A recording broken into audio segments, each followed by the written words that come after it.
नमस्कार दोस्तों, मैं शैलेंद्र चमोली हूँ और आपके समय के लिए धन्यवाद।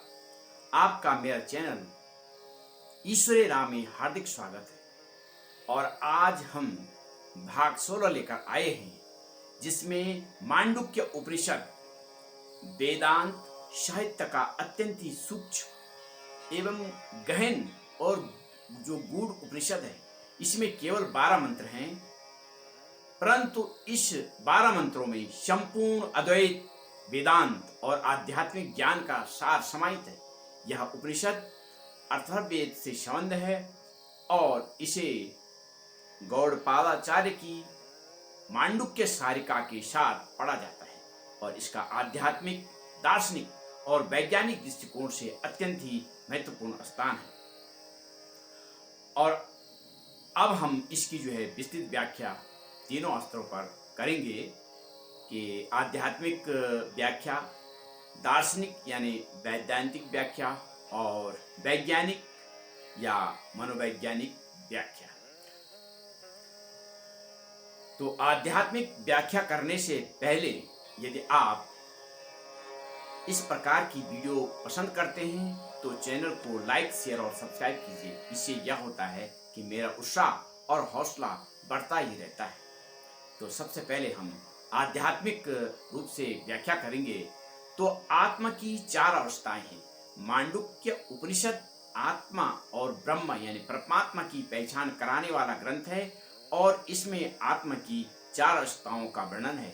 जागृत अवस्था, यह वह अवस्था है जिसमें व्यक्ति इंद्रियों के माध्यम से बाह्य वस्तुओं का अनुभव करता है और आत्मा को की और मुख करके ज्ञान प्राप्त करता है। यह सामान्य चेतना की अवस्था है। इसे बाहिर्मुखी चेतना, स्वप्न अवस्था या तेजस। इस अवस्था में मन अपनी स्वयं की स्मृतियों और कल्पनाओं के संसार में चलता है। बाह्य इंद्रियों का संपर्क टूट जाता है, लेकिन मन सक्रिय रहता है और यह अंतर्मुखी चेतना है। तीसरी है सुषुप्ति अवस्था यानी प्रज्ञा।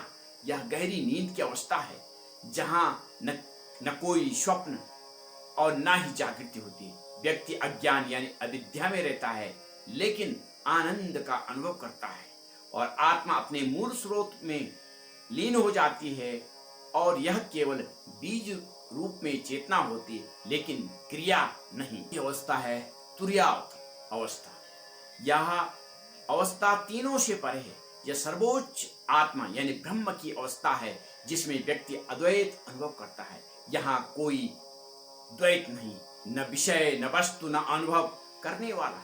यह मुक्ति का अनुभव है जहाँ आत्मा और ब्रह्म एक हो जाते, यानी शुद्ध चेतना साक्षी रूप। आध्यात्मिक रूप से मांडुक्य उपनिषद व्यक्ति को यह समझाता है कि हम केवल शरीर या मन नहीं, बल्कि हम शुद्ध आत्मा है जो इन सभी अवस्थाओं को साक्षी है। आत्मा ब्रह्म है। और अब हम दार्शनिक व्याख्या यानी अद्वैत वेदांत के विषय में ये चर्चा करेंगे। तो मांडुक्य उपनिषद अद्वैत वेदांत का आधार है। आदि शंकराचार्य ने इसे सबसे ऊंचा उपनिषद माना है और कहा है कि यह अकेला उपनिषद मोक्ष देने के लिए पर्याप्त है। और अद्वैत का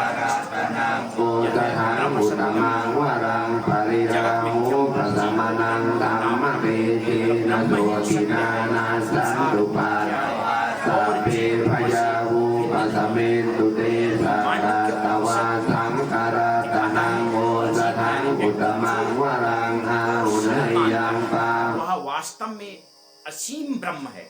यह आत्मा जो जागृत स्वप्न सुषुप्ति में, यह आत्मा जो जागृत स्वप्न और सुषुप्ति में विविध अनुभव करती है, वही तुर्या अवस्था में ब्रह्म रूप है।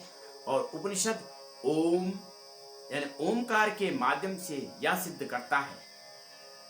और तीसरा है वैज्ञानिक या मनोवैज्ञानिक व्याख्या। तो मानव चेतना के स्तर, मनोवैज्ञानिक और वैज्ञानिक व्याख्या। मानव चेतना के स्तर, मांडुक्य उपनिषद में जो 4 अवस्थाएं बताई गई हैं, वे आधुनिक मनोविज्ञान विज्ञान और न्यूरोबायोलॉजी से मेल खाती है। जागृत अवस्था यानी बायोफिजिक्स और न्यूरोलॉजिकल एक्टिविटी सबसे अधिक होती है, यानी दिमाग के सेंसर एरिया जो है सक्रिय होते हैं। अवस्था है स्वप्न अवस्था यानी REM sleep, rapid eyes movement का चरण। तो मन केवल अंतर मन की स्मृतियों और कल्पनाओं से संवाद करता है। सुसुप्ति अवस्था यानी डीप स्लीप या इसको एनड्रीम स्लीप,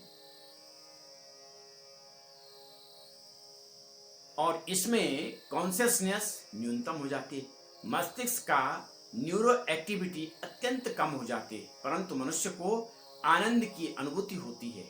और तुरीय अवस्था यह अवस्था किसी ईईजी यानी न्यूरोसाइंस से कभी मापी नहीं जा सकती है।